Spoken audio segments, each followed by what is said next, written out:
بسم الله الرحمن الرحيم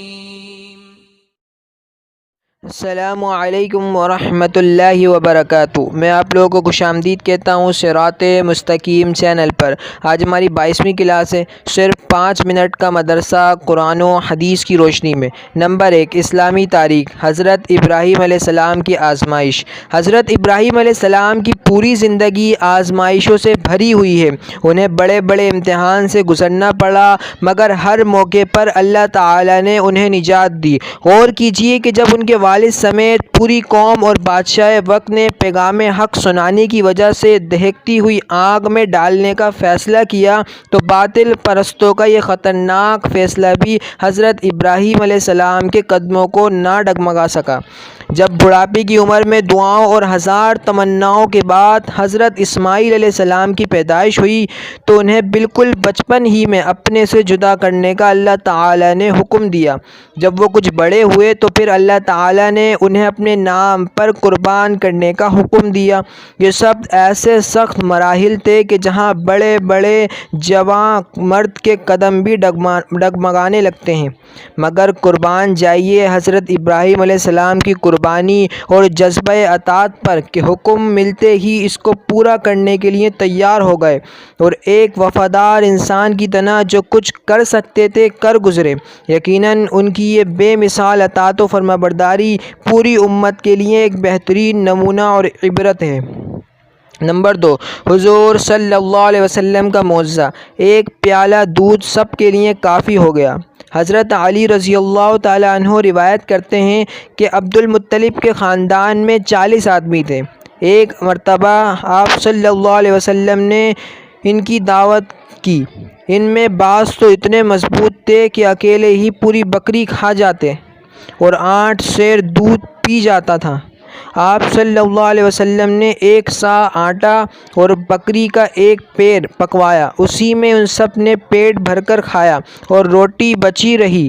پھر آپ صلی اللہ علیہ وسلم نے 3-4 آدمیوں کے پینے کے لائق ایک بڑے پیالے میں دودھ منگوایا اور سب کو بلایا۔ ان تمام لوگوں نے دودھ سیر ہو کر پیا، پھر بھی پورا دودھ بچ گیا۔ ایسا معلوم ہوتا تھا کہ کسی نے پیا ہی نہیں۔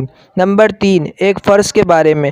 داڑھی رکھنا۔ رسول اللہ صلی اللہ علیہ وسلم نے فرمایا، مونچھوں کو کتراؤ اور داڑھی کو بڑھاؤ۔ فائدہ: داڑھی اسلامی شعائر میں سے ہے اور داڑھی رکھنا شریعت میں واجب ہے، اس لیے مسلمانوں پر داڑھی رکھنا ضروری ہے۔ نمبر 4، ایک سنت کے بارے میں۔ کپڑے اتارنے کی دعا۔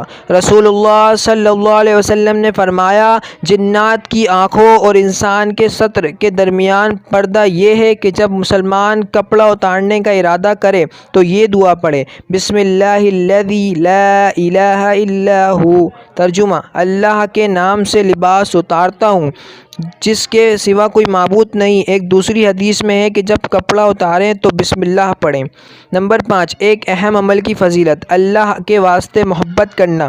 رسول اللہ صلی اللہ علیہ وسلم نے فرمایا، اللہ تعالیٰ فرماتا ہے، جو لوگ میری عظمت و جلال کی وجہ سے آپس میں محبت رکھتے ہیں، قیامت کے دن ان کے لیے ایسے نور کے ممبر ہوں گے جن پر انبیاء اور شہداء بھی رشک کریں گے۔ نمبر 6، ایک گناہ کے بارے میں۔ اللہ اور رسول کا حکم نہ ماننا۔ قرآن میں اللہ تعالیٰ فرماتا ہے، بلا شبہ جو لوگ اللہ اور اس کے رسول کو ان کا حکم نہ مان کر تکلیف دیتے ہیں، اللہ تعالیٰ ان پر دنیا اور آخرت میں لعنت کرتا ہے اور ان کے لیے ذلیل کرنے والا عذاب تیار کر رکھا ہے۔ نمبر 7، دنیا کے بارے میں۔ اللہ ہی روزی تقسیم کرتے ہیں۔ قرآن میں اللہ تعالیٰ فرماتا ہے، دنیاوی زندگی میں ان کی روزی ہم نے ہی تقسیم کر رکھی ہے اور ایک دوسرے پر مرتبے کے اعتبار سے فضیلت دے رکھی ہے تاکہ ایک دوسرے سے کام لیتے رہیں۔ نمبر 8، آخرت کے بارے میں۔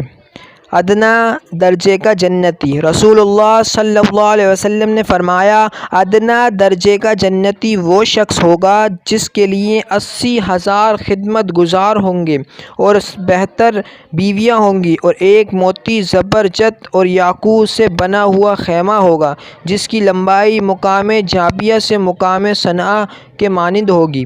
نمبر 9، طب نبوی سے علاج، دل کی کمزوری کا علاج۔ رسول اللہ صلی اللہ علیہ وسلم نے فرمایا، تم لوگ سنترے کو استعمال کیا کرو کیونکہ یہ دل کو مضبوط بناتا ہے۔ فائدہ: محدثین تحریر فرماتے ہیں کہ اس کا جوس پیٹ کی گندگی کو دور کرتا ہے، تے اور مطلع کو ختم کرتا ہے اور بھوک بڑھاتا ہے۔ نمبر 10، نبی صلی اللہ علیہ وسلم کی نصیحت۔ رسول اللہ صلی اللہ علیہ وسلم نے فرمایا، جب تم کسی ایسے مومن کو دیکھو جسے دنیا سے بے رغبتی اور کم بولنے کی دولت دی گئی ہو تو تم اس کے پاس رہا کرو، اس لیے کہ وہ حکمت کی باتیں کرتا ہے۔ اللہ تعالی ہمارا پڑھنا سننا قبول فرمائے۔ جزاک اللہ۔